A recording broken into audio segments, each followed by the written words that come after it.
안녕하세요. 박미수 원장입니다. 항상 구독해 주시고 좋아요를 눌러주셔서 진심으로 감사드립니다. 여러분께서 보내주신 큰 사랑 덕분에 저희 채널이 나날이 성장하고 있습니다. 여러분의 성원에 보답하기 위해 더욱더 알차고 소중한 정보를 전해드리기 위해 최선을 다하겠습니다. 오늘은 이런 사람들은 골절을 만들어서 우리 몸을 무너뜨리는 고위당증이 생기기 쉽다. 골밀도와 골 강도를 올리는 5가지 원칙을 실천하라. 이런 주제로 말씀을 드리고 있습니다. 신종 전염병이라고 할 정도로 고위당증이 매우 급격하게 증가하고 있습니다. 코로나를 거치면서 줄어든 활동량, 식습관의 불규칙성, 많은 스트레스들이 원인이 되고 있는 것 같은데요. 이러다 보니 특히 노년층에서 많은 분들이 골절로 고생을 하고 있습니다. 병원에 오랜만에 오신 분 이야기 들어보면 골절 때문에 고생을 했다. 손목 골절부터 척추 골절, 아주 심한 분들은 대퇴부의 골절, 그런 부분 때문에 큰 곤욕을 치르십니다. 그런데 그 골절은 알고 보면 오래전부터 예견되어 온 것입니다. 하루아침에 바로 이렇게 급작스럽게 골절이 일어나는 것은 아니죠. 뼈가 점점 약해지고 골밀도가 점점 떨어지면서 뼈가 비는 현상, 고위당증이 오랫동안 진행되다가 외부의 충격이나 낙상 같은 위험 요인 때문에 골절이 나게 됩니다. 따라서 제가 항상 강조하고 있는 근육부자 못지않게 중요한 것, 노후를 준비하는 연금 못지않게 중요한 것이 차근차근 건강한 뼈를 저축하는 것입니다. 자, 어떤 분들이 바로 이제 골밀도가 부족해져서 빈뼈, 고위당증이 생기기 쉬운 분들일까요?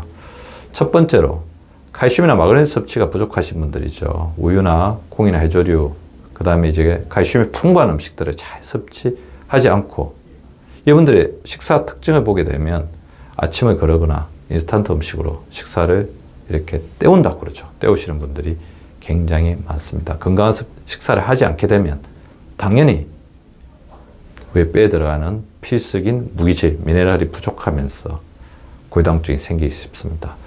두 번째, 다이어트를 밥 먹듯이 하는 여성분들, 특히 젊은 여성분들에서 그런 증상들이 나타나기 쉬운데요. 왜 그러냐면 다이어트를 하다 보면 체중이 또 저체중으로 가게 되죠. 저체중 가게 되고 영양소의 불균형까지 있습니다. 특히 이제 여성분들 같은 경우에는 나이가 들면서 에스트로겐이 떨어지게 되면 남성보다 고위당증에 더욱더 취약한 불리한 상황에 노출되게 됩니다. 잘 살펴보면 이런 분들이 고위당증 그리고 빈혈 등을 가지고 있는 경우가 많습니다. 세 번째는 술이나 흡연하시는 분들이죠. 술의 알코올 성분은 뼈를 만드는 칼슘과 비타민 D의 결핍을 초래해서 고위당증을 일으킵니다. 그리고 담배 역시 이런 고위당증의 주요한 원인이 됩니다. 실제로 건국대병원의 조혜경 교수팀은 40세에서 70세까지 남성 150여 명의 허벅지뼈, 골밀도를 측정하고 술을 얼마나 마시는지를 조사한 결과 매주 소주 2병 이상을 마시는 집단의 경우 허벅지뼈의 골밀도가 평균 이하로 낮았다는 사실을 보고합니다. 대부분 이제 술과 흡연 이런 부분들이 같이 붙어 다니게 되면 더욱더 골밀도의 저하는 심각해질 수 있습니다. 넷째, 운동이 부족한 사람들이죠. 그래서 뼈에 자극을 주는 운동을 거의 하지 않습니다. 다섯째, 대사증후군을 가지신 분들이죠. 고혈압, 당뇨, 고지혈증, 흡연, 복부 비만 등의 심장병을 일으킬 수 있는 여러 가지 원인들이 많으신 분들은 건강한 사람들에 비해 고위당증을 가질 확률이 높다는 사실이 속속 밝혀지고 있습니다. 최희정 교수팀의 연구 결과에 따르면 복부 비만, 중성지방이 높으신 분들, 좋은 콜레스테롤 HDL이 낮으신 분들, 고혈압, 그 다음에 혈당이 높으신 분들 중 3가지 이상의 요인을 가진 대사증후군이 있는 511명의 척추골밀도는 0.857로 대사증후군이 없는 1964명의 척추골밀도 0.924에 비해 더 낮게 났다고 보고를 하였습니다. 따라서 우리가 지금부터라도 이런 위험 요인이 있으신 분들은 이런 위험 요인들을 잘 제거하고, 이런 위험 요인이 없다고 하더라도 우리가 나이가 들수록 골밀도는 점차 낮아질 수밖에 없기 때문에 건강한 뼈를 만들기 위해서 노력해야 하는데요. 자, 저는 건강한 뼈를 이제 이렇게 표현하고 있습니다. 진주, 잘 이어진 진주 목걸이. 자, 진주라는 무기질, 골밑도라고 하죠. 근데 이 진주들을 그냥 두면 의미가 없죠. 잘 연결을 해서 이렇게 진주 목걸이로 만들어야 됩니다. 이거를 이어주는, 어떤 충격에, 강한 충격에도 버틸 수 있게끔 이어주는 이 부분을 골강도, 유기질의 역할이라고 하는데, 콜라겐이 중요한 역할을 하고 있죠. 자, 무기질과 유기질, 골밀도와 골강도가 조화롭게 균형을 이룬 뼈가 건강한 뼈라고 할 수 있습니다. 즉, 서서히 비어가다 부러지는 뼈 골절을 예방하기 위해서는 골밀도를 올리고 골강도를 높이는 시너지 효과를 더욱더 강화해야 하는 것입니다. 그러기 위해서 5가지 정도에 유의해 주시면 좋을 것 같습니다. 적정 체중을 유지하셔야 됩니다. 우리가 골밀도가 떨어지고 있다면 무리한 다이어트는 오히려 해로울 수가 있습니다. 심각한 저체중의 경우 뼈와 근육이 발달하지 않아 골밀도가 낮고, 이것은 고지당증 이형군에 속합니다. 근데 최근에 보면 마른 사람이 또 위험한 이유는 무리한 다이어트 때문이죠. 무리한 다이어트를 할 경우에는 영양 불균형을 초래하고 뼈 조직을 부실하게 만들어 고지당증 위험에 노출될 수 있습니다. 따라서 다이어트를 반복해서 하는 것은 영양의 불균형을 이룰 수 있기 때문에 굉장히 위험하고요. 정상 체중 이하로 또 다이어트를 하는 것은 바람직하지 않습니다. 항상 적정 체중. 너무 이제 과한 체중, 가체중, 비만이나 저체중 자체는, 가체중 자체는 또 우리 몸에 염증을 일으켜서 뼈에 좋지 않은 영향을 미칠 수도 있습니다. 그래서 적정 체중을 유지하려는 노력을 하는 게 중요할 것 같고요. 두 번째는 근육을 만들어야 됩니다. 특히 그러려면 뼈에 자극을 주는 근력 운동을 해서 뼈와 근육 두 가지를 동시에 잡는 게 좋을 것 같습니다. 자, 제가 항상 말씀드리죠.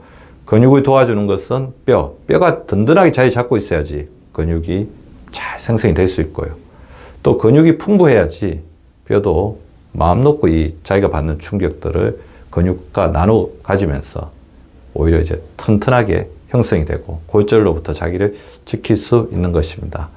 뼈에 자극을 주어서 뼈가 튼튼해지는 체중 실련 운동을 일주일에 3번 이상, 한 번에 30번 이상 규칙적으로 해주십시오.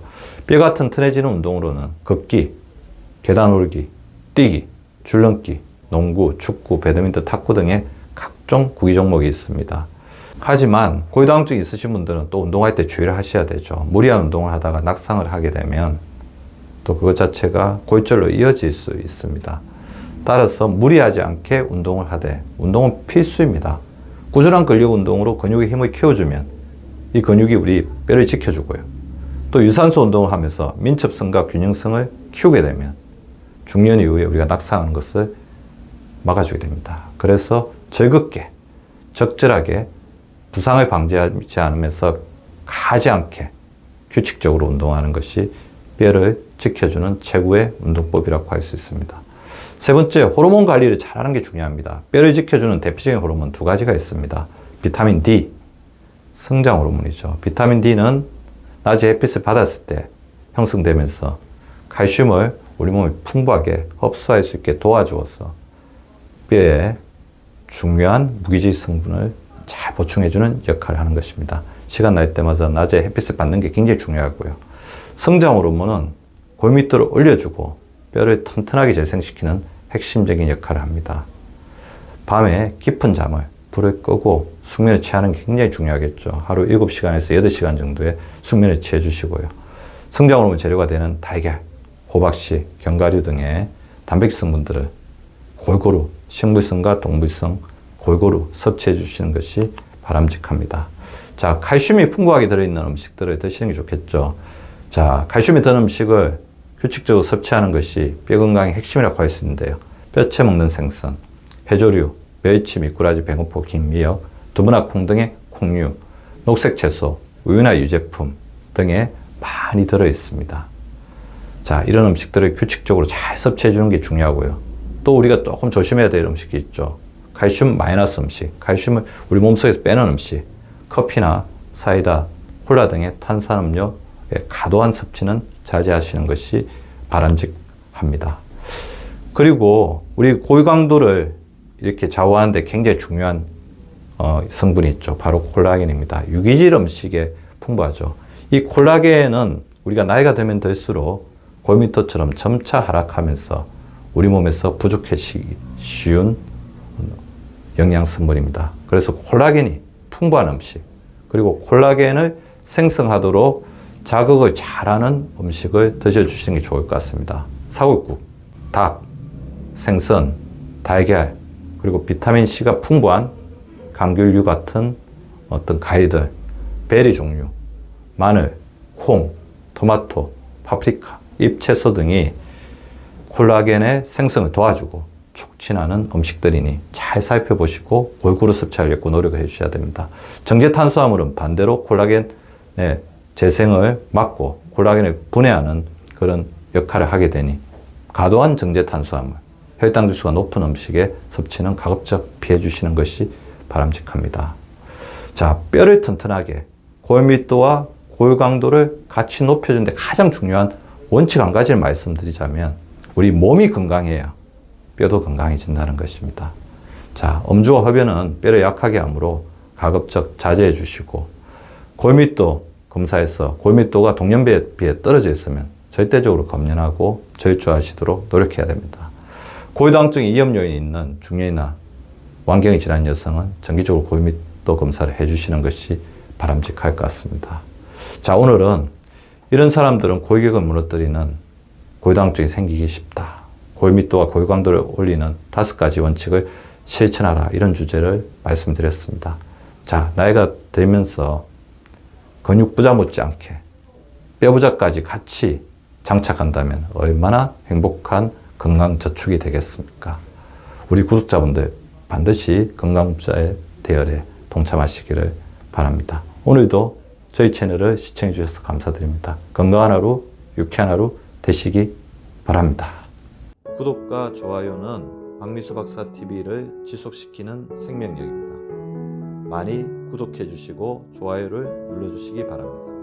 항상 감사드립니다.